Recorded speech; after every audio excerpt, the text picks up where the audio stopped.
पहले तो आप सभी को विष्णु मंदिर हिसार पहुंच रहे हो, आप सभी को नमस्कार। आप सबसे हाथ जोड़ के रिक्वेस्ट है कि हम अपना दर्द बोलकर नहीं बता सकते, लेकिन जो जीव जंतु अपना दर्द बता नहीं सकते उसके लिए सरकार ने वाइल्ड लाइफ डिपार्टमेंट बना रखा है।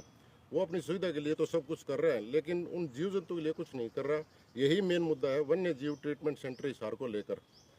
हम चाहते हैं कि आप मीडिया इन जीव जंतु की आवाज़ बनकर ये मुद्दा उठाएं, ये आपको बहुत आशीर्वाद देंगे। मुख्य मुद्दा है जी, number 1, Hisar wildlife treatment centre approved नहीं है, केंद्रीय चिड़ियाघर प्राधिकरण ने लिख कर दिया हुआ है। दूसरा है जी, इस ट्रीटमेंट सेंटर के में वन्य जीव डॉक्टर नहीं है, दवाइयाँ नहीं है। तीसरा है जी, फिर भी पिछले लगभग 10 वर्षों में 10,000 जानवर यहाँ इन्होंने डब्बाड़ी, सिरसा, आदमपुर, फतेहाबाद, जींद, भट्टू तक के यहाँ ट्रांसपोर्ट किए हैं। किस अधिकारी से इन्होंने अनुमति लेकर वो यहाँ ट्रांसपोर्ट किए? नंबर 3 ये है कि जानवर को क्या दिक्कत है थी, कहीं कोई रिकॉर्ड में दर्ज नहीं है आज तक। किस जानवर को कौन सी दवाई लगाई गई, उनका भी कोई रिकॉर्ड नहीं है इनके पास। सरकार की बहुत बड़ी लापरवाही है, दुर्लभ जानवर मर रहे हैं। बिश्नोई समाज ने सरकार को बडोपड़, गंगा, आदमपुर में ट्रीटमेंट सेंटर के लिए जगह दिलाई हुई है जी, लेकिन वाइल्ड लाइफ डिपार्टमेंट ने कोई सुविधा उपलब्ध नहीं कराई है। हमारा समाज इनकी पूरी मदद करने के लिए तैयार है, लेकिन ये इस तरफ ध्यान नहीं देते। हर साल लाखों रुपए रेस्क्यू वैन चलाने पे ये लगा देते हैं जी।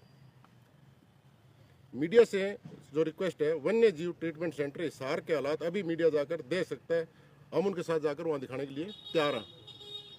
हमारी मांग ये है कि माननीय मोदी जी के समक्ष है जो जी, बिश्नोई समाज मांग करता है कि बनतारा गुजरात के अंदर एक वाइल्ड लाइफ का एक बहुत बड़ा वो सेंटर है जहाँ मोदी जी गए थे पीछे देखने के लिए। तो हमारी मांग ये है कि जब मोदी जी 14 तारीख को यहाँ आए तो जो हवाई अड्डे के साथ जो दीवार लगती है वो वन्य जीव ट्रीटमेंट सेंटर के साथ लगती है, तो मोदी जी यहाँ का बनतारा भी आकर मौके पर देखें और यहाँ की व्यवस्था देखें। यही हमारी मेन वो है जी। जी सर, बताएं, अभी कुछ चल रहा है कि नील गाय वगैरह भी एयरपोर्ट का जो एरिया है उसके अंदर से नील गाय हैं, हाँ। उन जानवर हैं, उनको भी पकड़ा जा रहा है, तो उस पर क्या कहेंगे आप? हमने सुनी है जी मीडिया के थ्रू, और हमारा समाज उनकी इस मामले में भी हेल्प करने के लिए तैयार है। हम लोग उनको मतलब नीलगाय पकड़ाने में, लेकिन उनको किसी प्रकार की चोट ग्रस्त नहीं किया जाए, हम बड़े अच्छे तरीके से उनको पकड़वा कर उनको दे सकते हैं जी। नील गाय जो है शोर के एरिया में रह नहीं सकती, ऐसे में एयरपोर्ट पे जहाज उतरेंगे चढ़ेंगे, पास में जो है नील गाय एक तरह से पार्क बनाया गया, डियर पार्क, तो ये भी इसमें है जी। तो उसको लेकर आप भी क्या कहना चाहेंगे? ऐसा है जी, हम पिछले 6 महीने से इनके पीछे हमने अभी 2-3 बार RTI लगाई, उन्होंने हमें जवाब नहीं दिया है। हम लोग यही पूछ रहे हैं कि आप लोग ने जब यहाँ इसके नियरेस्ट आपका अगर ये क्षेत्र है तो आपने क्या जो एयरपोर्ट अथॉरिटी है या उससे परमिशन लिया है, या सरकार से आपने पूछा, जो देहरादून अंदर सेंटर है जो इस प्रकार की परमिशन देता है कि उसके नियरेस्ट होना चाहिए नहीं होना चाहिए। ये लोग हमें लेटर भी उपलब्ध नहीं करवाने लग रहे, ना इन्होंने आज तक ऊपर से कुछ किया। ये लोग हम जब भी पूछते हैं कि जी हमने लेटर, हमने परमिशन ले रखी है, लेकिन इनका कुछ नहीं उपलब्ध नहीं है जी। ट्रीटमेंट सेंटर है, इसके लिए आगे आपकी क्या कार्रवाई है? कितने जिलों पे ये ट्रीटमेंट सेंटर है? ये 5 जिला के ऊपर ट्रीटमेंट सेंटर है जी, सिरसा, फतेहाबाद, डब्बाड़ी, भिवानी, हिसार। आगे आपकी कार्रवाई क्या रहेगी? कार्रवाई ये है जी, एक बार तो हम कोशिश ये है कि भी ये किसी तरह अपने आप को सुधार कर ले, वरना फिर हम तो वही धरना प्रदर्शन है जी। तो आपके पास कोई इस तरह की कोई हो जीवों की? ये जो हम ट्रीटमेंट सेंटर है मौके का, उसको जो हम वहाँ से खुद बना के लाए हैं, जो देख के लाए हैं, ये है वहाँ के हालात। ये नीलगाय मरी हुई है। एक उनको ऊपर हाँ जी, इधर ये हालात देखो आप वहाँ के। दिखाना इधर।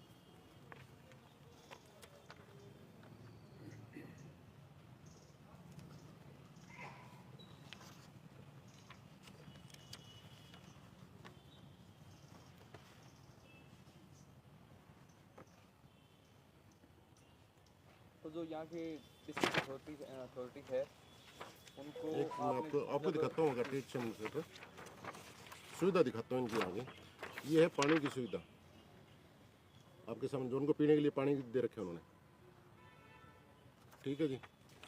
ये है उन्होंने जो कुंड बना रखे पानी जो फुल भरे हुए हैं, सूखा पड़े।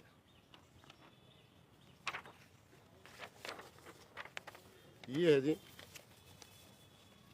ट्रीटमेंट सेंटर, जिसके अंदर सारी सुविधाएं, ऑपरेशन की, पट्टियाँ करने की, इलाज करने की, सब कुछ उनके पास उपलब्ध है। ये ट्रीटमेंट सेंटर है वहाँ का।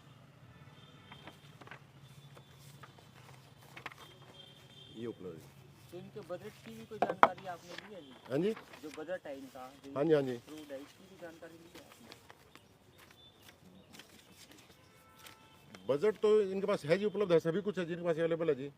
आप जाके मौके पे देखोगे तो इन्होंने मतलब जो तितलियां बना रखी है या और बना रखी है, उनके लिए तो पिंजरे बना रखे हैं, लेकिन आप उसको जाके आप मौके पे देखोगे तो आपको कुछ भी नहीं मिलेगा, धरातल पे जीरो है जी। बजट बहुत है जी, बजट की कोई कमी नहीं है इनके पास जी।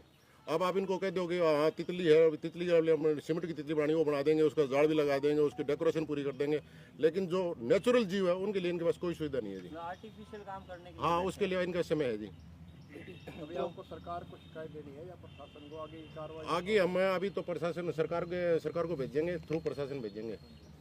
जो वन्य जीव है बिल्कुल शांति पसंद होते हैं इस जगह पर रहने के लिए, जैसे लेकिन कई बार क्या होता है जब शोर शराबे वाले क्षेत्र में भटक कर पहुँच जाते हैं तो उन्हें कंट्रोल करना बहुत मुश्किल होता है, वो एग्रेसिव भी हो जाते हैं। तो जाने अनजाने उन्हें पकड़ने के लिए थोड़ी सी क्रूरता करनी पड़ती है या उन्हें पकड़ना पड़ता है। तो इस तरीके से जो व्यवस्था अभी हाल फिलहाल एयरपोर्ट पे चल रही है, 8 जिलों के अधिकारी उन्हें पकड़ते हैं, लेकिन चाहते ना चाहते क्रूरता करनी पड़ती है। तो कोई प्रशिक्षित स्टाफ होना चाहिए, इसके लिए भी आप कुछ रिकमेंडेशन करने वाले हैं? नहीं, हम उपलब्ध कराने के लिए तैयार है ना जी, समाज के लोग तैयार हैं मदद करने के लिए। हमारे पास आप मंगाल, हमारे उधमपुर में टीम है, मंगाली में टीम है, हमारे पास ऐसी टीम है जो मतलब बड़े बहुत अच्छे तरीके से हैंडल करती है जी। इनके पास तो है नहीं जी, कुछ भी नहीं अवेलेबल नहीं बचने वास्तव। ये लोग तो सिर्फ एक टारगेट, उसको बजाओ और दो और बिठा लिटा लो या चोट कर दो या शिकारी बुला रखे, बावरी जो जितने बावरी वगैरह वो शिकारी बुला रखे इन्होंने, बावरी से वैसे प्राइवेट आदमी बुला रखे इन्होंने, तो जिनका बिजनेस ही अलग है, मतलब जो समाज निकाल सकते हैं, तंग न किया जाए इसको। सर आप थोड़ी सरल भाषा में बता दें क्या क्या चाहते हैं, क्या क्या चीज़ें होनी चाहिए, किस तरह से होनी चाहिए, एक बार दोबारा से। हमारी तो जी इनसे यही रिक्वेस्ट है कि आप जो आपका जो ट्रीटमेंट सेंटर है इसको पूरी सुविधा के साथ इसको बड़े बढ़िया तरीके से इसको चलाएं, और इसमें जितनी सुविधा है जीवों के लिए जो, क्योंकि यहाँ वो जीव है जिसको जो अपनी भाषा बोल नहीं सकते। दूसरा पशु मतलब पालतू पशु नहीं है ये, वो जीव मतलब जो शेड्यूल 1 के अंदर जो जीव आते हैं वो ये लोग लेके आते हैं जी, जिसको मतलब हरियाणा जो सरकारी डॉक्टर्स हैं उनको भी नहीं पता इनकी सुविधा कैसे इनको इलाज किया जाता है, ना इनके पास डॉक्टर जी। समस्या आपने बता दी, समाधान का सुझाव आपने दे दिया, लेकिन उस समाधान का तरीका क्या होना चाहिए उस पर थोड़ा सा। वो तो डिपार्टमेंट बताएगा जी कैसे, हम तो उनको डिपार्टमेंट को बता सकते हैं, और वो उन्होंने उनको सुविधा बता भी रखा है जी, सब कुछ बता क्या रखा है। इसमें सर सामाजिक संगठन मिलके काम कर सकते हैं इस पे? हम तैयार हैं जी करने के लिए उनके साथ, बल्कि पिछले हम 5-10 वर्षों से हम उनके साथ काम कर ही रहे हैं, लेकिन वो हम लोग तो अपनी तरफ से पूरी कोशिश कर रहे हैं, लेकिन वो इस चीज़ की तरफ पूरा ध्यान नहीं दे रहे।